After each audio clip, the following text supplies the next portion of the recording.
உன் வாழ்க்கை உண்மைகளை உன்னோடு எப்பொழுது பகிரத்தான் வந்திருக்கின்றேன் என் குழந்தையே. இப்பொழுது உன்னை நேரடியாக சந்தித்து உன் கடந்த காலம் பற்றியும் நிகழ்காலம் பற்றியும் வருங்காலம் பற்றியும் தெளிவாக எடுத்துரைக்கின்றேன். கவனமாக கேட்டுக்கொள். இந்த பாபாவின் அருள்தான் உனக்கு வழிகாட்டியாக எப்பொழுதும் இனி வந்து கொண்டிருக்க போகின்றது. நீ கடந்த காலத்தில் சில தோல்விகளை சந்தித்துள்ளாய். வாழ்க்கை உனக்கு பல முறை சோதனைகளை கொடுத்திருக்கின்றது. அந்த தோல்விகளை உன்னை சற்று மனசோர்விலும் சில நேரங்களிலும் ஏமாற்றத்திலும் கொண்டு போய் விட்டிருக்கின்றது. நீ முயற்சித்த அந்த முயற்சிகள் சாதனை அளிக்காத போது உன் மனம் ஏமாந்து போனது போல உணர்ந்ததல்லவா? அது உன்னை நெருங்கிய உண்மையை கற்றுக் கொடுத்துதான் சென்றிருக்கின்றது என்பதையும் நீ மறக்க வேண்டாம். தோல்விகள் உன்னுடைய உள்ளுணர்வையும் சகிப்புத்தன்மையையும் பொறுமையையும் வளர்த்து விட்டது. பழைய ஏமாற்றங்கள் உனக்கு பெரிய வலிமையை மனத்துணிவை கொடுத்து விட்டது. அவை உன்னோடே அந்த ஏமாற்றங்கள் இருந்தாலும் அவை உன்னை முன்னேற்றத்தின் பாதையில் சிரமமில்லாமல் இப்பொழுது கொண்டு சென்றிருக்கின்றது என்பதை நீ அறிய வேண்டும். சோதனைகள் எல்லாமே உனக்கு ஒரு நல்ல அனுபவங்களாக இப்பொழுது மாறி இருப்பதை நீ தெரிந்து கொள்ள வேண்டும். இப்பொழுது நீ எவ்வாறு எதை எதிர்கொள்வது, எதை செய்ய வேண்டும் என்று சிந்தித்து கொண்டிருக்கின்றாய். உன்னுடைய உண்மையான திறமை, மனசாந்தி, ஆன்மீகத்தினுடைய வலிமை இப்பொழுது உனக்கு துணையாக வந்து கொண்டிருக்கின்றது. நீ சந்திக்கும் நிமிடங்களில் சில வெற்றிகள் உன்னுடைய உறுதியை வலுப்படுத்தும். நீ விரும்பிய வெற்றி உனக்கு இப்பொழுது நடக்கும். உன் முயற்சியை பொறுத்து அது வலிமையையும் பெறும்.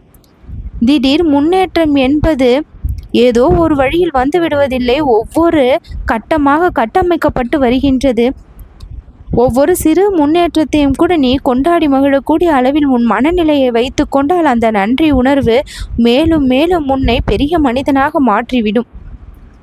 வருங்காலம் உனக்கு சந்தோஷமாக அமைய வேண்டும், அமைதியாக அமைய வேண்டும், பொருளாதாரம் வளம் நிறைந்ததாக இருக்க வேண்டும் என்று நீ எதிர்பார்ப்பதில் எந்த ஒரு தவறும் இல்லை. அத்தனை எதிர்பார்ப்புகளும் இப்பொழுது நிறைவேறும். தோல்விகள் உன்னை குறைத்துவிட நீ அனுமதிக்காதே. சந்தோஷத்தை தேடு, சந்தோஷ பாதையில் நட. உன் மனதை அமைதியாக வைத்துக்கொள். உன் மனதை கஷ்டப்படுத்துகின்ற விஷயங்களை நீ நினைக்காமல் இரு. முன்னேற்றம் என்பது உடனடியாக வருவதல்ல. உன்னுடைய ஒவ்வொரு முயற்சியும் ஒவ்வொரு ஒழுக்கமும் ஆன்மீகத்தோடு சேர்ந்து கிடைக்கின்ற நல்ல அனுபவங்களாக மாறும். அறிவையும் வலிமையையும் உற்சாகத்தையும் கொடுக்க இந்த பாபாவின் துணை இருக்கும் பொழுது, அருள் இருக்கும் பொழுது எந்த ஒரு கவலையும் மனதிற்குள் வேண்டாம். அச்சமில்லாமல் ஒவ்வொரு நிகழ்வையும் எதிர்கொள். ஒவ்வொரு புதிய அத்தியாயமும் உன் வாழ்க்கையில் இனி தொடங்கும். ஒவ்வொரு முயற்சியும் உண்மையோடு சேர்ந்து பெரிய வெற்றியை கொடுக்கக்கூடியதாக மாறும். நான் விரும்புகின்றேன் இன்னும் நிச்சயமாக நீ உணர. உன் வாழ்க்கையின் முக்கிய நிகழ்வுகளை எதிர்கொள்ளும் சவால்களை இப்பொழுது நீ பெறப்போகின்றாய். அந்த சவால்கள் அந்த போராட்டத்திலிருந்து ஒரு முடிவை கொடுத்து வெற்றியை தான் உன் வாழ்க்கையில் கொண்டு வந்து சேர்க்கும். நீ விரும்பிய விஷயங்கள் இன்னும் நடக்கவில்லையே என்று கேள்விக்குறியை மனதிற்குள் வைக்கின்றாய். போராட்டத்திற்கு முற்றுப்புள்ளியை நான் இப்பொழுது வைத்து விட்டேன். அத்தனை கேள்விகளுக்கும் பதில் வெற்றியாக உன் கரத்தில் வந்து சேர்ந்து விடும். துணிவில்லாமல் நீ இருக்காதே, துணிவோடு இரு. தைரியமான உன்னுடைய செயல்கள் பெரிய வெற்றிக்கு வழியாக அமையும்.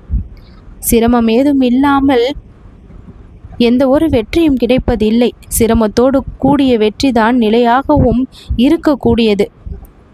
பெரிய வெற்றியை பெறுவாய்.